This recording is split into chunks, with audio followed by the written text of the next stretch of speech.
చదవబడిన లేఖన భాగాలు దేవుడు మన కొరకారు దీవెనకరంగా విషయంగా మొట్టమొదట మనం జ్ఞాపకం చేసుకుంటూ వస్తే దేవుడు ఉత్తరం ఇస్తాడు. అయితే దావీదు కూడా ఆయన ఏం చేశాడు? ఉత్తరం ఇచ్చాడు. అయితే దావీదులో ఉన్నటువంటి 2 గుణాలు ఏంటంటే నేను ధీరుడను దరిద్రుడను అని చెప్పాడు. దావీదు నిన్న నేను ఒకవేళ దేవుని యొక్క వరుస సంఖ్యలో కనుక ఇష్టమైన వారిలో చూసుకుంటే ఎవరుంటారు? దావీదే ఉంటాడు. ఎందుకంటే అంతగా స్తుతించాడు, ఎందుకంటే అంతగా ఆధారపడ్డాడు, ఎందుకంటే అంతగా ఆయనలో కొనసాగాడు. తన రాజును అనేటటువంటి స్థితి కూడా ఎక్కడ కూడా కనపరుచుకోవాలి. అందుకని ఏమంటాడు? నేను ఎంతటి వాడను అంటాడు. కాబట్టి ఎంతకంటే ఒక రాజు నేను ఎంతటి వాడినని చెప్పడం అనేది ఒక్క దావీదుకు తప్ప ఏ రాజు కూడా ఏం కదది వీలు పడదు. అయితే తను గ్రహింపులోకి వచ్చింది ఏంటంటే, మర్మాన్ని కనుక్కుంది ఏంటంటే, దేవుని దగ్గర నేను ఎంత వాడినని చెప్తే ఆయన నన్ను జ్ఞాపకం చేసుకుంటాడనే మర్మాన్ని తను తెలుసుకున్నవాడుగా ఉన్నాడు అనేది. కాబట్టి మన తగ్గింపు, మన విధేయతే మన ఉన్నతమైనటువంటి స్థితికి కారణం. అందుకని నేను దీనుడను దరిద్రుడను అనేటట్టున్నాను. అయితే తర్వాత మనం చదువుకున్నటువంటి భాగంలోకి వస్తే ఆదికాండ 27 అధ్యాయంలో అక్కడ చదివింది ఏంటి? ఎంతో చక్కగా చెప్పాడు. అయితే చక్కగా చెప్పిన మొట్టమొదటి రోజు ఒకటి చక్కగా చెప్పిన మాట చూసాం కదా, 18వ వచనం చూడండి. కాబట్టి ఆయన ఏమని అడిగాడు? అతడు తన తండ్రి యొద్దకు వచ్చి నా తండ్రి అని పిలువగా అతడు ఏమి నా కుమారుడా నువ్వెవరు అని అడిగాను. అందుకు యాకోబు నేనేమని చెప్పాడు? అది సంగతి. మొట్టమొదటేమో చాలా చక్కని మాట చెప్పాడు. ఏంటి? నేను ఏశావును అన్నాడు. ఏశావునని చెప్పాడు, కానీ అక్కడ ఏముందనమాట? అప్పడంగా ఇంకొక మాటలో ఏం చేశాడు? అబద్ధం ఆడాడు. అంటే చాలా మంది ఏం చేస్తారు? చాలా సులభంగా అబద్ధం ఆడతారు. ఈ సులభంగా అబద్ధం వాళ్ళు మొట్టమొదటి జాబితాలకు వచ్చేది ఎవరనమాట? యాకోబు. బైబిల్ ఉంది అంత చక్కగా. ఏమి నా కుమారుడా అంటే నాయన అని పిలిచిన అనుభవం చూడండి. అక్కడ చూడండి, జ్ఞాపకం చేసుకుంటే ఏమి నా కుమారుడు నువ్వెవరు అని అడిగినావు. అందుకు యాకోబు నేను ఏశావు నీ జ్యేష్ఠ కుమారుడును అని చెప్పి అతడు నా తండ్రి వద్దకు వచ్చి నా తండ్రి అని పిలువగా ఏమి నా కుమారుడు. ముందు ఏమని పిలిచాడు? నా తండ్రి అని పిలిచాడు. కానీ పిలుపు కూడా ఏం చేశాడు అనమాట? గొంతును కూడా ఏం చేశాడు? మార్చేశాడు. యాకోబు గొంతు అది కాదు, కానీ ఎంత ప్రాక్టీస్ చేసాడో ఏసేవు లాగా పిలవాలని. మనం కూడా అంటే కొన్నిసార్లు మన స్వరాన్ని కూడా ఫోన్ వచ్చినప్పుడు స్వరాన్ని మార్చి మాట్లాడే వాళ్ళు ఉన్నారు, దొరికిపోతారేమోనని. ఎంత టెక్నాలజీ వచ్చిందంటే అంత టెక్నాలజీ వస్తుంది. పురుషులు స్త్రీలాగా మాట్లాడే వాళ్ళు ఉన్నారు, పురుషులు స్త్రీలాగా మాట్లాడే వాళ్ళు ఉన్నారు, స్త్రీ పురుషుల్లాగా మాట్లాడే వాళ్ళు ఉన్నారు. ఒకవేళ పురుషుడు స్త్రీలాగా మాట్లాడవచ్చు, కానీ స్త్రీ పురుషుడిలాగా మాట్లాడడానికి ఏమాత్రం కూడా సాధ్యం కాదు, ఎంతో ప్రాక్టీస్ చేస్తే కానీ. అయినప్పటికీ కూడా దేవుడు వాళ్ళకి ఎక్కువ టాలెంట్ ఇచ్చాడు కనుక వాళ్ళు కూడా ఇప్పుడు అన్నిట్లో ఏంటి సమమని చేశాడు కదా. అన్నిట్లో ఇదివరకు అయితే కుమారుడు ఉంటే ఆస్తి అంత ఎవరికి? కుమారుడికే. ఇప్పుడు అట్లా కాదు, ఎంతమంది ఉంటే అంతమందికి ఏం చేయాలా? షేర్ చేయాల్సిందే. షేర్ చేయకపోతే వాళ్ళు ఏం చేయొచ్చు? కోర్టుకి వెళ్ళొచ్చు. గుర్తుపెట్టుకో, అన్ని మారిపోయినాయి. ఇప్పుడు ఇంకొక మాటలో చెప్పాలంటే 80-20లోకి రాబోతా ఉన్నారు. ఏంటిది 80-20లోకి? సిస్టర్స్ ఏమో 80 రాందనాల్లో, బ్రదర్స్ ఏమో 20. ఎందుకంటే బ్రదర్స్ చేయవలసినటువంటి పని చేయట్లో వాళ్ళు ఏమైపోతున్నారు? సోమరులు అవుతున్నారు. వీళ్ళు ఏం చేస్తున్నారు? స్పీడ్ అయిపోతున్నారు. అంటే కుటుంబాన్ని పోషించేది ఎవరు ఎక్కువ? సిస్టర్సే ఉన్నారు. గుర్తుపెట్టుకోండి. పురుషులు పోషించేవారుగా లేరు, సోమరులు అయిపోయేవారు ఉన్నారు. అదేమంటాడు? పని లేదు, ఏం చెప్పట. అందుకని ఒక స్త్రీ వెళ్ళి పని నేను చూపిస్తాను, పని లేదా? సోమరుడు అయిపోయావు నువ్వు, నీకు పని చూపిస్తానని వెళ్ళి చూపించింది. ఏంటంటే పార పని. అర్థమైందా? ఇప్పుడు చెయ్యి, నీకు తిక్క తిన్నగా ఉంటాయి. పని లేదా? చెయ్యి, నేను చేయట్లా అనేటటువంటి అనుభవంలో ఉన్నవారు చాలా మంది ఉన్నారు. అయితే ఇక్కడ నేను చెప్పే మాట ఏంటంటే పిలుపు కూడా చాలా చక్కగా నేర్చుకున్నాడు, ప్రాక్టీస్ చేశాడు. అంటే ఇది ఎవరు బోధ? తల్లి బోధ. తల్లులు కూడా చాలా మంది ఉన్నారు. ఇప్పుడు ఎందుకు వెళ్ళేది? నేను వెళ్ళటమే ఎక్కువైతే నువ్వు వెళ్ళటం ఎందుకు, మందిరానికి అని చెప్పేవాళ్ళు లేరు, ఉన్నారు. మందిరానికి సిద్ధపరిచి పంపించి దేవుని మాటలు విని దేవుని చేతిలో నువ్వు పెడితే నీకు కలిగిన దాన్ని అది ఆశీర్వదించబడతావనే తల్లులు చాలా మంది తక్కువగా ఉన్నారు. ఎక్కువ మంది ఎట్లున్నారు, నేను వెళ్ళటమే ఎక్కువైతే మీరు ఎక్కడికి ఆడుకోండి, పిక్నిక్ వెళ్ళండి, బీచ్కి వెళ్ళండి అని చెప్పేవాళ్ళు లేరు, ఉన్నారు. ఉండి నష్టపోయిన వారు కూడా చాలా మంది ఉన్నారని మీకు జ్ఞాపకం చేస్తున్నా. పిల్లల యొక్క ఆహ్లాదం కొరకు తీసుకెళ్ళొచ్చేమో కానీ దేవుని సన్నిధిని ఆదివారాన్ని విడిచిపెట్టి వాళ్ళని పిక్నిక్ ఎక్కడికో వాళ్ళ సంతోషానికి పంపించారంటే నువ్వు ఏ బోధలో ఉంటావు, ఏ తల్లి బోధలో ఉంటావు? తప్పుడు మార్గాన్ని నడిపించే మార్గంలో ఉన్నటువంటి తల్లిగా మిగిలిపోతావు. అలా కాకుండా నిజమైన అనుభవంలోకి వచ్చినప్పుడు పిలుపు ప్రాక్టీస్ చేశాడు. అక్కడ 18వ వచనం చదువు రాజేష్. అతడు తన తండ్రి వద్దకు వచ్చి నా తండ్రి అని పిలువగా అతడు ఏమి నా కుమారుడా నువ్వెవరు అని అడిగాను. అందుకు యాకోబు నేను యేసేవు అను నీ జ్యేష్ఠ కుమారుడను.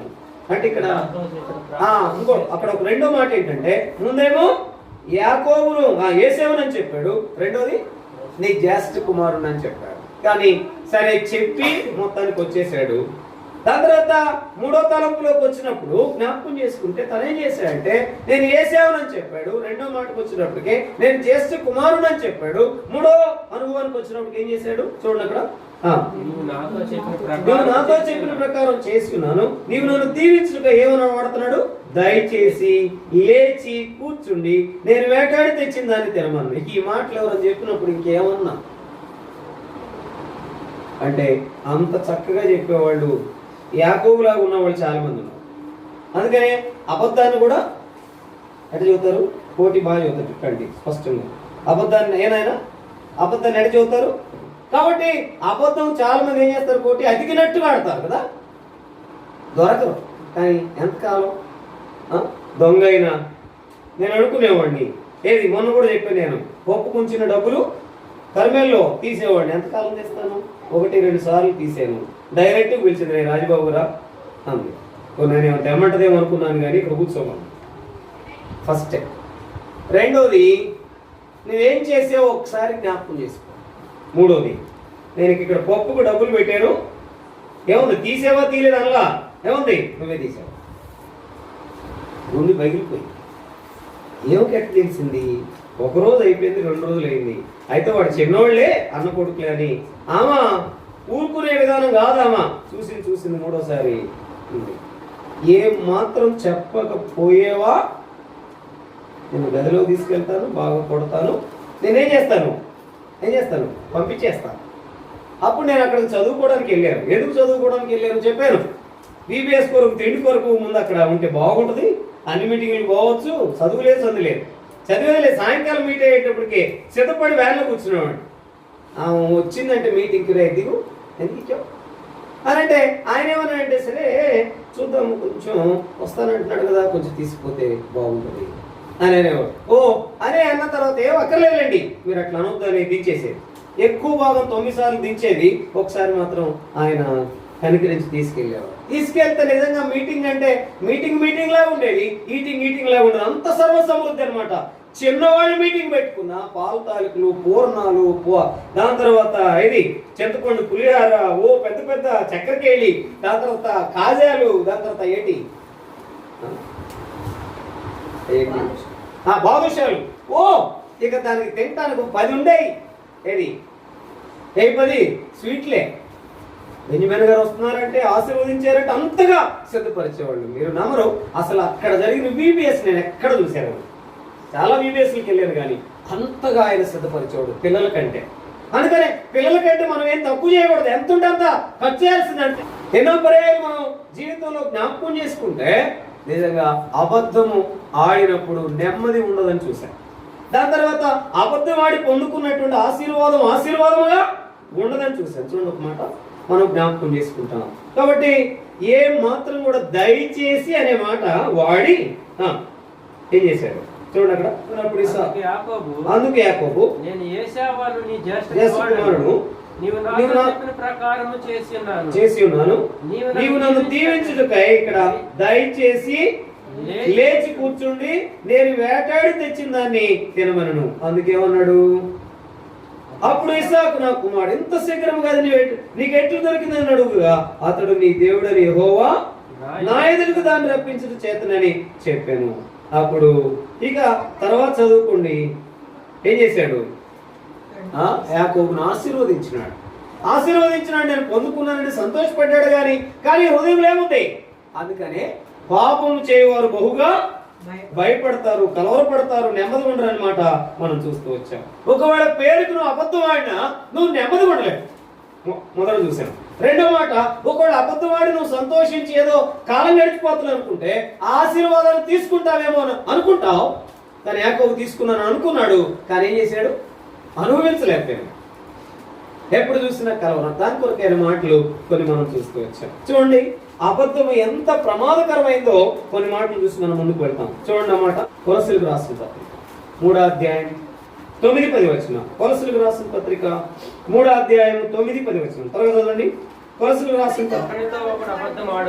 ఒకనితో ఒకడు అబద్ధం ఆడకుడి ఎలయనగా ప్రాచీన స్వభావమును దాని క్రియలతో కూడా పరిత్యజించి జ్ఞానము కలుగు నిమిత్తము దాన్ని సృజించిన వాని పోలిక చొప్పున నూతన పరచబడుచున్న నవీన స్వభావమును ధరించుకొని ధరించుకొని ఉన్నారు. ఇటు వారిలో గ్రీకు దేశస్థుడని యూదుడని భేదము లేదు. సున్నతి పొందకపోవుట అని భేదము లేదు. సున్నతి పొందకపోవుట అని భేదం లేదు. పరదేశీ అని పొందినను ఉంది చూడు. పొందుటాయని రివర్స్ చదవబాక, జాగ్రత్త చదువు. పొందుటాయని సున్నతి పొందకపోవుటాయని భేదం లేదు. చదువు. పరదేశీ అని సిధీయుడని దాసుని స్వతంత్రుడని లేదు గాని సిధీయుడని దాసుడని స్వతంత్రుడని లేదు గాని క్రీస్తే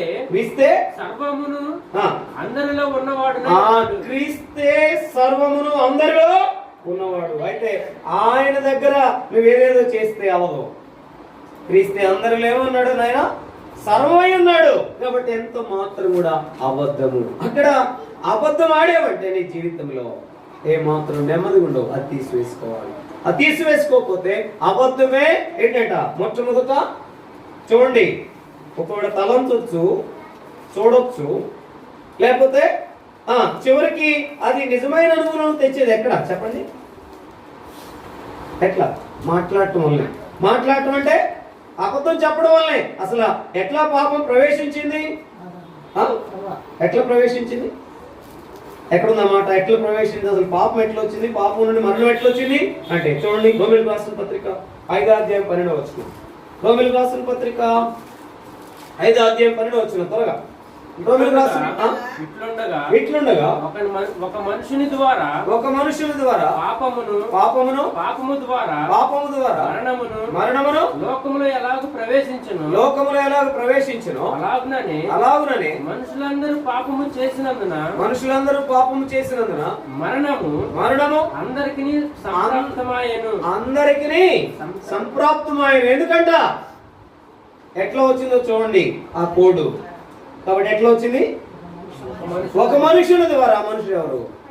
ఆది ఆదాము ద్వారా వచ్చేసింది. కాబట్టి ఆది ఆదాము ద్వారా మనకు మరణము సంప్రదిస్తే పరమాదాము ద్వారా మనకేం కలిగింది? జీవము.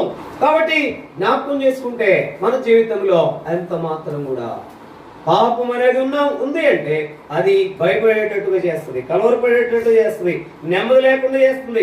అందుకనే ఆయన పరమ ఆదాముగా ఈ లోకాన్ని కరుదించి మనల్ని ఏం చేశాడు? జ్ఞాపకం చేసుకుని మనల్ని ఏం చేశాడు? ఇంతవరకు ఏం చేశాడు? అందుకని ఎక్కడుంది మాట చెప్పండి?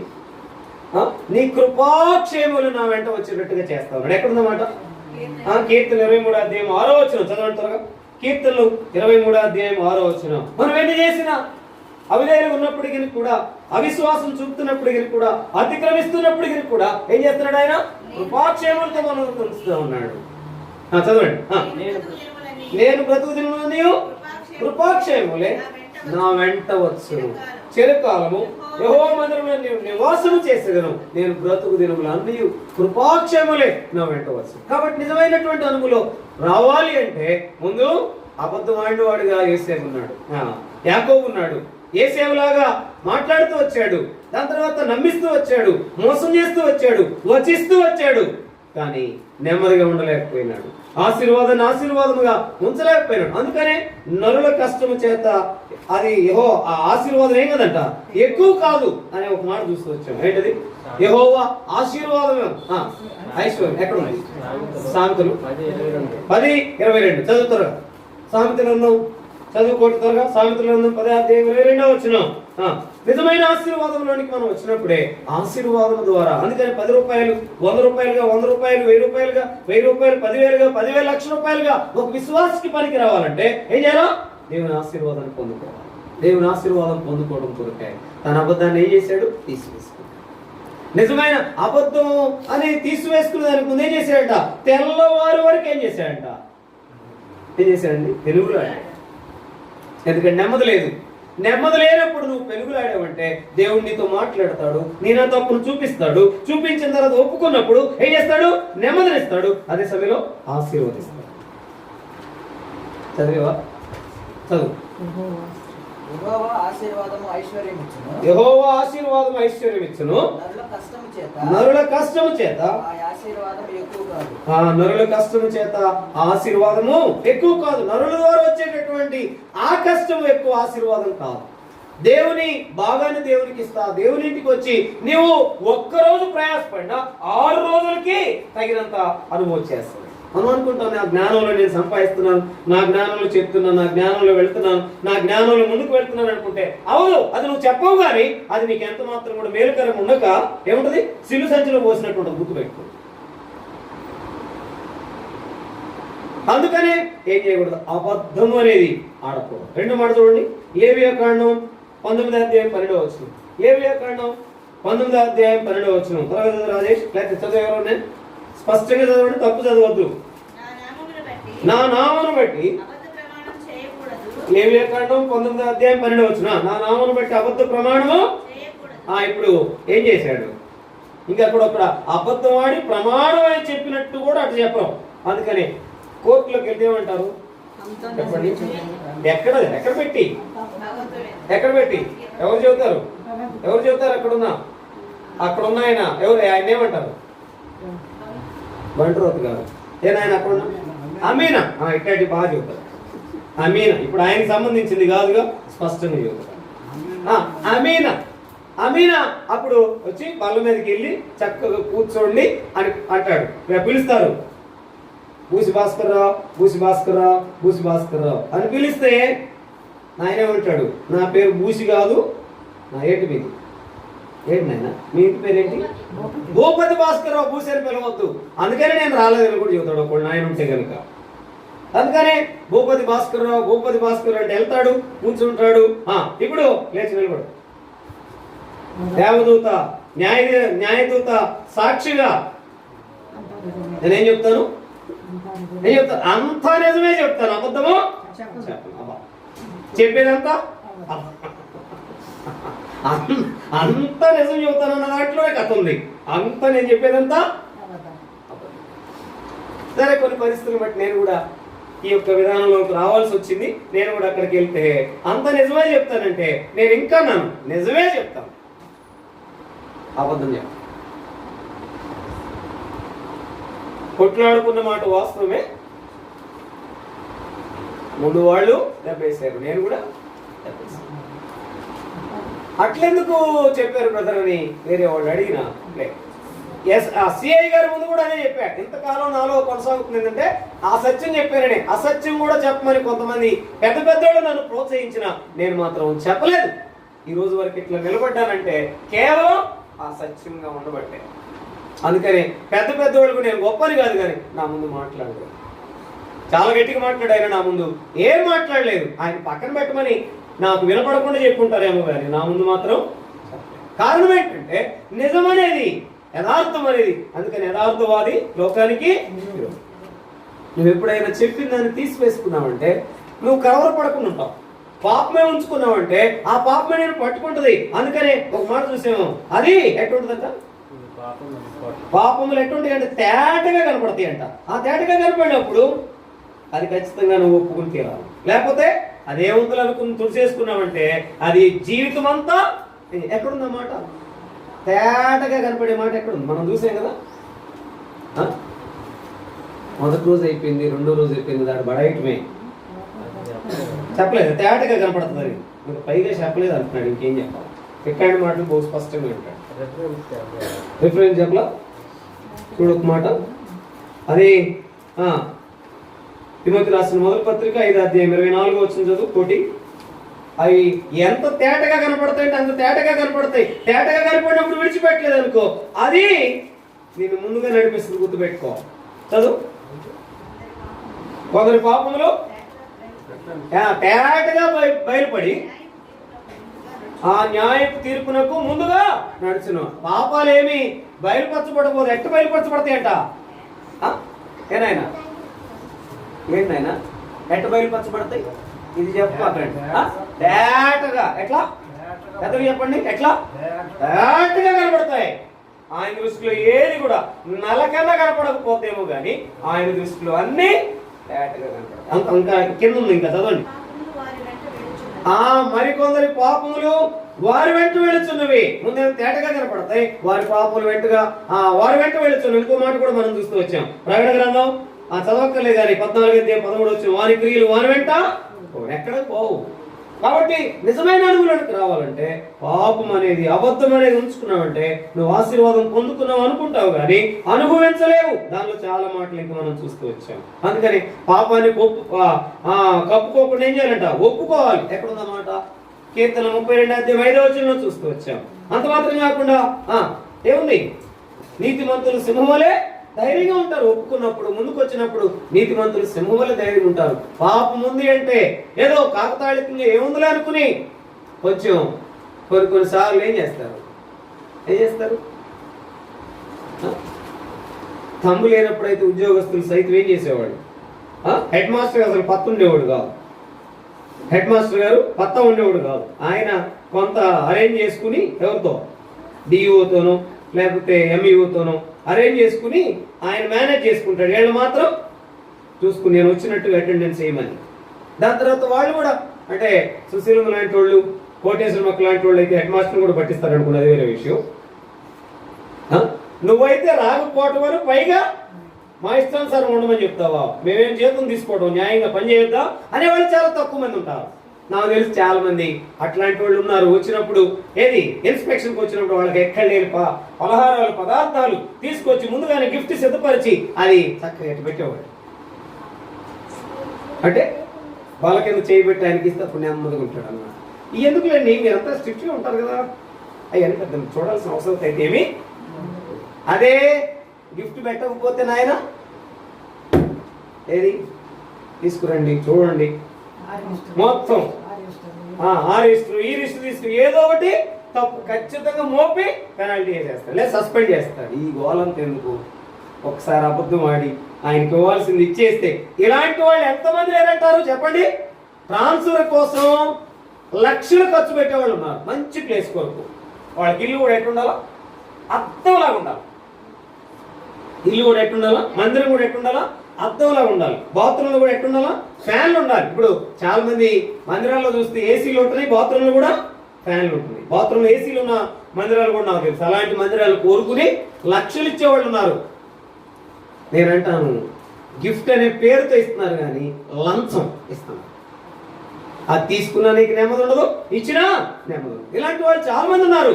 అది ప్రక్కన పెట్టి నీకు కలిగి ఉన్న దాంట్లో తృప్తిగా ఉన్నావంటే, యథార్థంగా ఉన్నావంటే అది నీ జీవితాన్ని ఎంతో నెమ్మదిగా నడిపిస్తుంది. అందుకనే మూడో మాట, ఆ మాట చూసి ముందుకు వెళ్తాము. జ్ఞాపకం పెట్టుకోండి. చూడండి, ఒక మాట మనం చదువుకుంటాం. సామెతల గ్రంథం 14:5 చదవండి. సామెతల గ్రంథం 14:5 అమ్మా ఇందులో చదువు. సామెతల గ్రంథం 14:5 త్వరగా.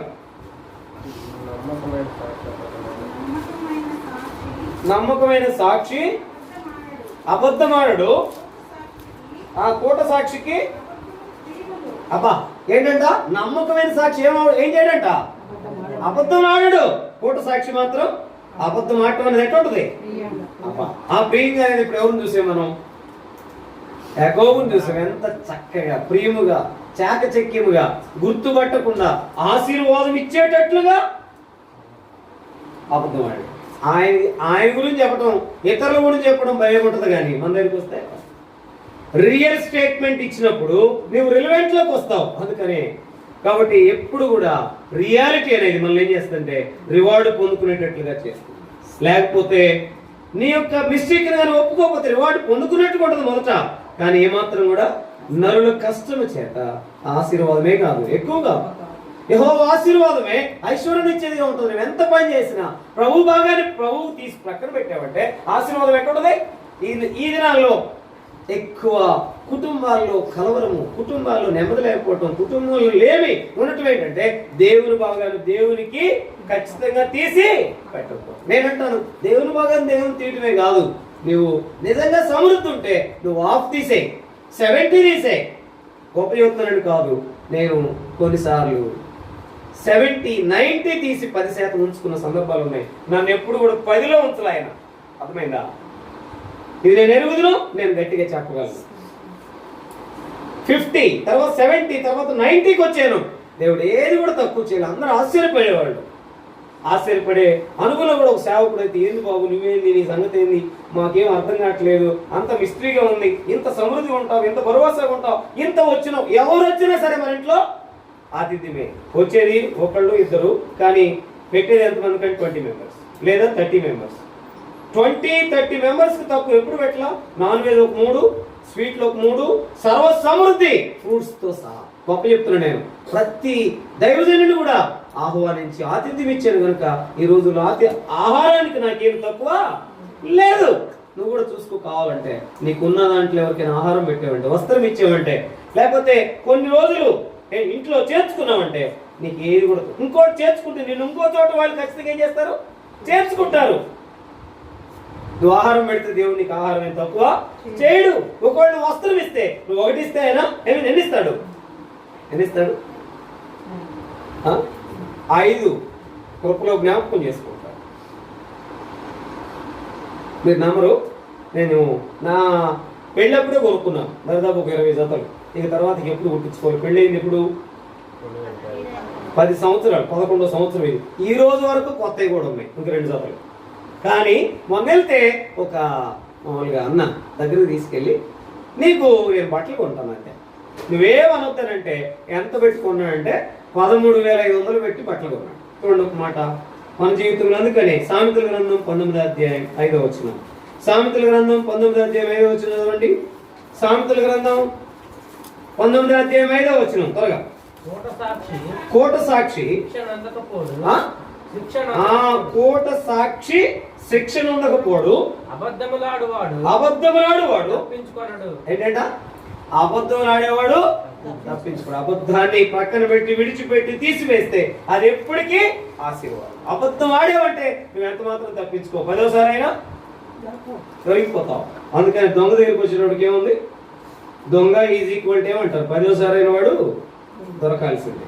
ఎందుకంటే దానికి అలవాటు పడ్డాడు కనుక అది చేసినప్పుడు ఎక్కడో చోట దొరికిపోతాడు. అందుకనే అబద్ధము అనేది ఎంత మాత్రం కూడా మనం 3 దినాల నుండి చూస్తుంది ఏంటంటే అబద్ధం అనేది ఎంత మాత్రం కూడా వీలు పడదు, ఎంత మాత్రం చెప్పకూడదు. చెప్పి దాని నుండి బయటకు వస్తే నెమ్మది పొందుతాం. ఇప్పుడు చూడండి, ఒక మాటకు వస్తాం మనం చదివిన. అందుకనే చూడండి, నిజమైన అనుభవానికి వచ్చి నువ్వు మొరపెట్టామంటే కీర్తనలు 120 అధ్యాయము 1వ వచనం త్వరగా చదవండి. కీర్తనలు 120 అధ్యాయం 1వ వచనం. నా శ్రమలో నేను యెహోవాకు మొరపెట్టుకుని ఆయన నాకు ఉత్తరం ఇచ్చెను. నా శ్రమలో నేను యెహోవాకు మొరపెట్టుకుని ఆయన నాకు ఉత్తరం ఇచ్చెను. శ్రమలో మొరపెట్టావంటే ఉత్తరం ఇస్తాడు.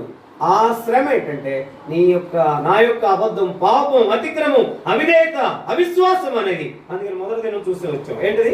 మళ్ళీ ఈ 3 ఉంటాయి.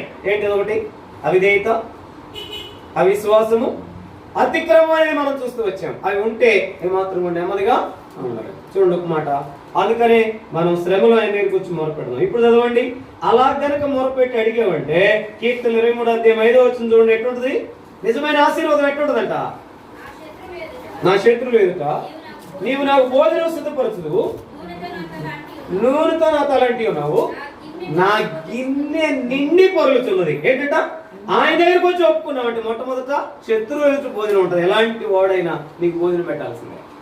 రెండోది, నూనెతో నా తల అంటి ఉన్నావు. నూనెతో తల అంటి అంటే ఆశీర్వాదమే.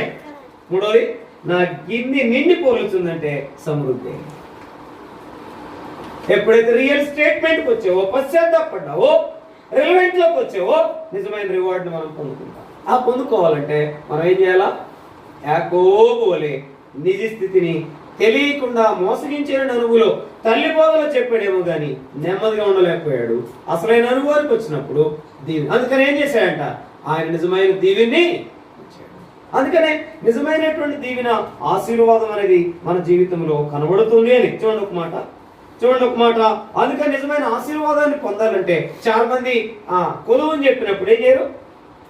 తీసివేసినట్టుగా ఉంటారు కానీ తీసివేసుకో. ఎక్కడ చూసామన్నమాట?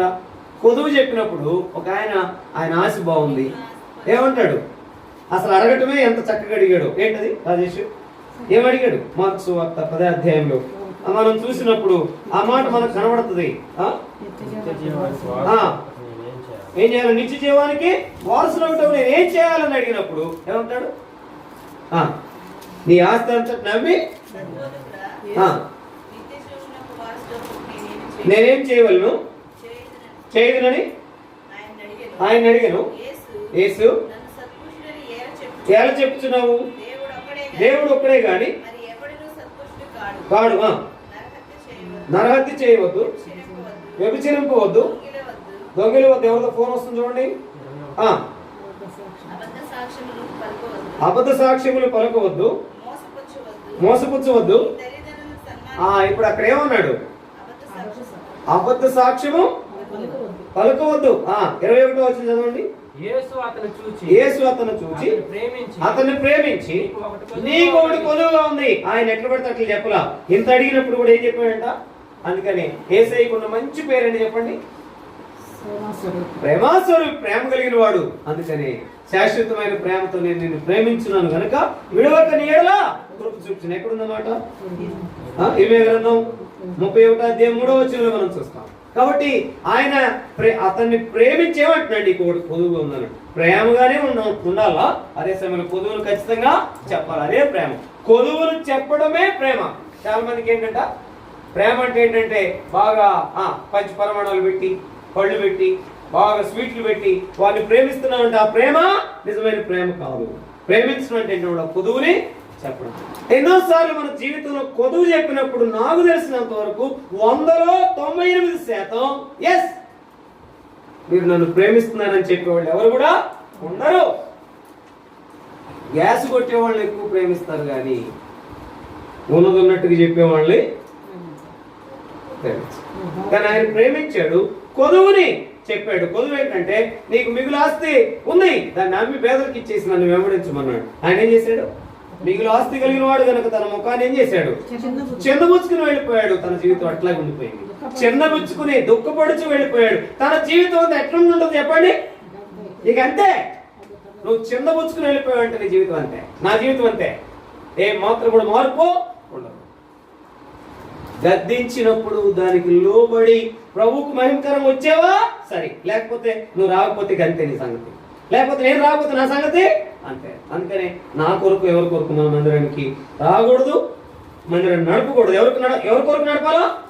ప్రభువుకు మహిమ కొరకై చేయాలా, రావాలా, చేయాలా సేవ. ఏమి చేసినా ఎంత చేసినా తక్కువే. ఎందుకు ఆమె ఇచ్చిన సాక్ష్యం ఎక్కడుందన్నమాట? పాపాత్మురాలైనటువంటి ఆమె స్త్రీ ఏమిచ్చిన సాక్ష్యం ఎక్కడుందన్నమాట? లూకాసు వార్త 7వ అధ్యాయం. లూకాసు వార్త 7వ అధ్యాయం 47వ వచనం ఒక మాట చదవండి. లూకాసు వార్త 7వ అధ్యాయం 47వ వచనం. విస్తారముగా ప్రేమించను గనుక ఆమె యొక్క విస్తార పాపము క్షమింపబడినని నీతో చెప్తున్నాను. విస్తారంగా ప్రేమించినంత అర్థమేంటి చెప్పండి. ఇప్పుడు ఆయనేమో కొదువు చెప్పి ప్రేమించాడు, కొదువు చెప్పాడు. ఏమేం చేస్తుంది? విడిచిపెట్టింది ప్రేమించి. అంటే ప్రేమ అనేది కనబడేది ఎక్కడంటే విడిచిపెట్టాలి మనం. ఆయన ప్రేమిస్తున్నాం అంటే అర్థమైంది. అప్పుడు ఆయన ఏమంటాడు, అమ్మ నిన్నెవరు శిక్షించలేదా, అయితే నేను శిక్షించను, ఇక మీదట ఏం చేయకూడదు అంటాడు. ఇక మీదట అక్కడే ఉంది, ఇక మీదట నీవు ఇశ్రాయేలే కానీ యాకోబు అని అనబడవు. ఇక్కడే ఉంది, ఇక మీదట పాపము చేయక. అబ్బా ఎంత మంచి మాట. ఇక మీదట పాపం చేయకుండా అనుగుణం నిలిచేవంటే ఆశీర్వాదం అంతా మందే. అందుకని ఆ గురించి ఎంత మంచి సాక్ష్యం దేవుడు తర్వాత ఇచ్చాడు కదండి. ఏమిచ్చాడు? నేను వచ్చినప్పుడు మీరేం చేయలేదు, నీళ్ళు వేయలేదు. ఆమె అయితే నా దగ్గరకు వచ్చిన దగ్గర నన్ను ఏం చేయలేదు, నా పాదములు తుడిచి ముద్దాడుట మానలేదు, అంటలేదు కానీ అత్తరు పూసెను, ఆ విస్తారముగా ప్రేమించిన కనుక. అబ్బా విస్తారముగా ప్రేమించిన గుర్తుపెట్టుకో. ఒకటి ఆయన గొప్ప దేవుడని గుర్తించి ఆయన దగ్గరికి సమీపించినప్పుడు, నీలో ఉన్నటువంటి వ్యాకులతంతా కన్నీళ్ళ ద్వారా కార్చినప్పుడు, తల వెంట్రుకలతో తుడిచినప్పుడు, దాని తర్వాత ఆ ముద్దు పెట్టుకున్నప్పుడు, అత్తరు పూసినప్పుడు నీ జీవితం అంతా ఎటువంటిది, ఫలభరితంగా ఉంటుంది. ఇప్పుడు అత్తరు పూయటం అంటే ఏంటి? ఆ అత్తరు వల్ల ఏమొచ్చిందంట, ఇల్లంతా సువాసన. ఆ అత్తరు ఇల్లంతా సువాసన అవడానికి కారణం ఏంటంటే విడిచిపెట్టి నిజమైన సాక్షిగా మిగిలిపోయింది కనుక. అక్కడ రాసిన దాంట్లో కూడా ఏం లేదు. నేను అంటాను, ఆమె నిజమైన సాక్షిగా ఆయన కొరకు ఉండిపోయింది. నీవు నేను కూడా దేవుని ఇంట్లో సువాసనగా ఉండాలంటే ఎట్లుండాలా? నిజమైన సాక్షిగా ఉండాలి. కోట సాక్షి అనే మాట కూడా మనం చూస్తూ వచ్చాం. కోట సాక్షిగా ఉండబాక ఎట్లుండాలా? సాక్ష్యముతో కూడినటువంటి సాక్షిగా ఉండదు. అందుకనే ఎంత మాత్రం కూడా దాంట్లో నిలిచిలేక మనము నిజమైన ఆశీర్వాదం కొరకు ముందుకు వెళ్ళాం. చూడండి ఒక మాట, కీర్తన గ్రంథం 12వ అధ్యాయం 5వ వచనం ఒక మాట చదవండి. ఆయన మాటలు కూడా ఎలాంటివంట? పవిత్రమైనవి. ఆ పవిత్రమైన మాటలో నిలిచి ఉండ ఎట్టున్నాయంట చదవండి. కీర్తనలు 12వ అధ్యాయం 5వ వచనం చదవండి.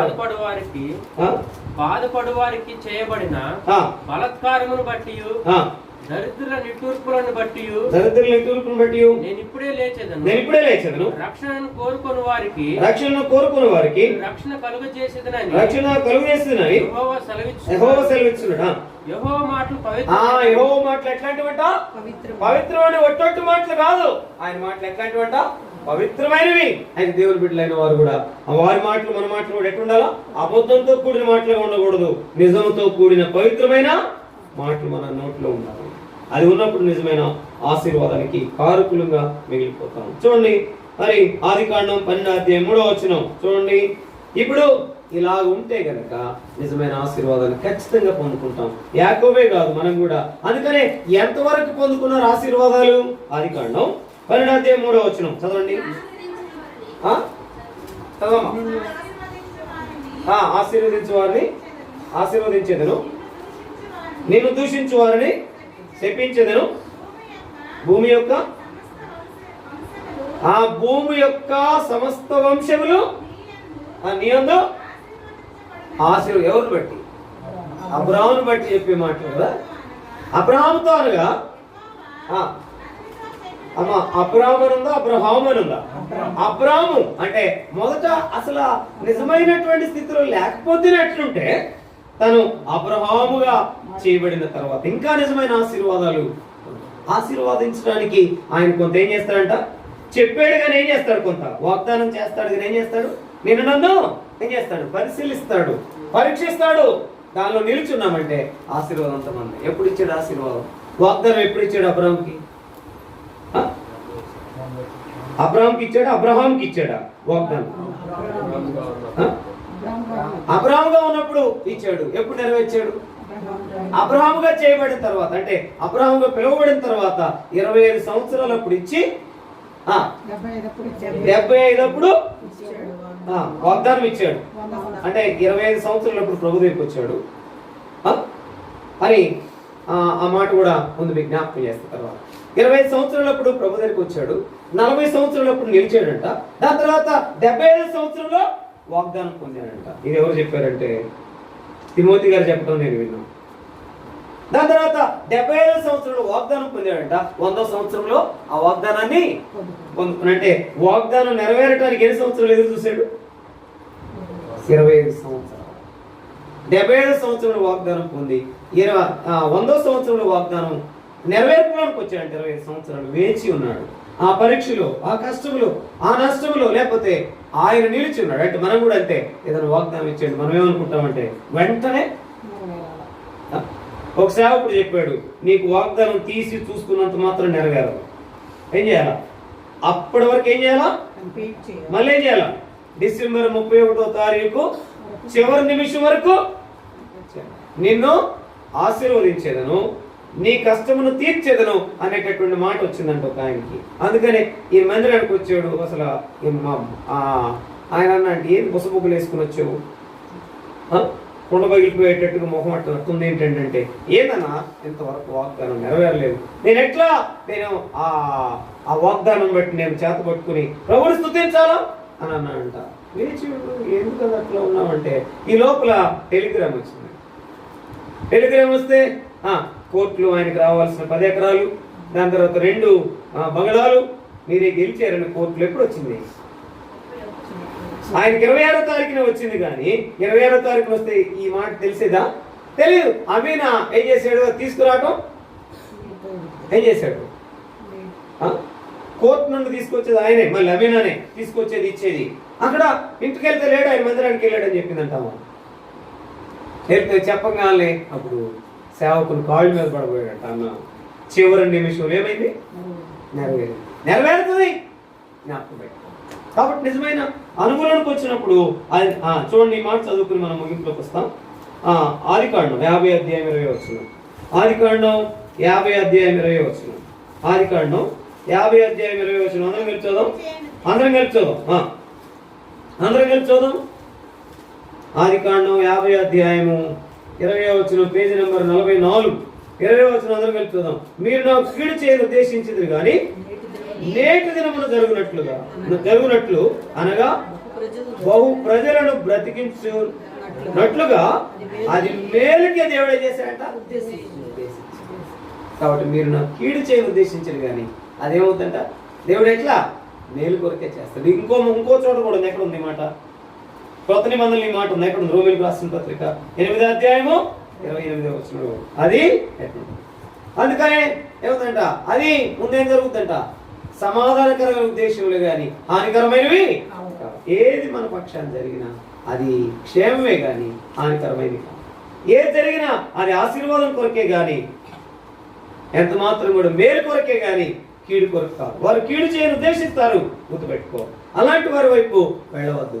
నీవు నిజమైనటువంటి పాత యాకోబుగా ఉండకుండా ఇశ్రాయేలుగా మారిన అనుభవంలో నువ్వు కనబడుతూ ఉంటే ఆశీర్వాదాలన్నీ మనకి. అందుకని అబద్ధము, అతిక్రమము, అవిధేయత అనేది లేకుండా, అవిశ్వాసం అనేది లేకుండా విశ్వాసంగా ముందుకు వెళ్ళామంటే ఒక మాట చదువు. కీర్తనలు 68వ అధ్యాయం చూడండి. కీర్తనలు 68వ అధ్యాయం 6వ వచనం. కీర్తనలు 68. దేవుడు ఏకాంగులను సంసారులుగా చేయువాడు, ఆయన బాధింపబడిన వారిని విడిపించి వారిని వర్ధిల్ల చేయువాడు. ఏంటమ్మా? బంధింపబడిన వారిని. ఈ రోజు మొత్తం అన్ని తప్పు చెప్తున్నాము. బాధింపబడిన వారి కను బంధింపబడిన వారికి ఎంత తేడా ఉంది? అక్కడ ఏముంది నీ బైబిల్లో? దేవుడు ఏకాంగులను సంసారులుగా చేయువాడు, ఆయన బంధింపబడిన వారిని విడిపించి వారిని వర్ధిల్ల చేయువాడు. కాబట్టి బంధింపబడిన వారిని విడిపించి ఏం చేస్తారంట? వారిని వర్ధిల్ల చేయరు. వర్ధిల్ల చేసేటటువంటి అనుభవం ఏంటంటే బంధించిన స్థితిలో బయటికి తెస్తాడు, విడిపిస్తాడు, వర్ధిల్లింప చేస్తాడు. అందుకనే ఈ మాట మాత్రం ఎట్లా చేస్తాడు దేవుడు? ఇది బాగా చదువుతాం. ఏది? దేవుడు ఏకాంగులను మాట ఇచ్చేవుగా నాకు సంసారిగా చేయని ఆయన అడుగుతాం కానీ అసలైన వర్ధిల్లే అనుభవానికి రావు. అందుకు ఇంకో మాట చెబుతాము, నరుడు ఒంటరిగా. నాకు ఎంతమంది చెప్పారు ఈ మాటను బట్టే. ఒక ఆయన అన్నాడు, నరుడు ఒంటరిగా ఉండొద్దు అని చెబితే నువ్వు పెళ్లిలో వర్తమానం చెబుతాం దిగుమన్నాడు ఒక ఆయన. ఎందుకు? ఎంతవరకు పెళ్లి చేసుకోకుండా ఏంటి మీ బాధ? కరెక్ట్గా పీక్ స్టేజ్లో నుంచుంటాడు అనమాట. అప్పుడు దాకా కూర్చుని ఖచ్చితంగా నాయన బాధ అందరూ చూడాలని చాలాసార్లు చూసా. వాక్యం ముగించే భాగంలో నుంచుంటాడు ఆయన, అయితే నేను చూడాలా. జ్ఞాపకం చేసుకుంటే ఎన్నో పర్యాలు మన జీవితంలో అది మనల్ని వర్ధిల్లు చేయడానికి ఇదంతా గుర్తుపెట్టుకో. నిజమైన అనుగుణం ఉండు, విధేయత చూపించు, విశ్వాసిగా ఉండు, క్రమంలో ఉండు. దాని తర్వాత యథార్థులముగా మనం ఉండి నిజమైన అనుగుణకు చెప్పినప్పుడు ఆశీర్వాదంతో మిగిలి మనం ముందుకు సాగే వారం ఉంటాం. దేవుడు ఏది కూడా తక్కువ అటువంటి అనుగుణ దేవుడు మనల్ని నడిపించి నిజమైన ఆశీర్వాదంలోనికి నడిపించును.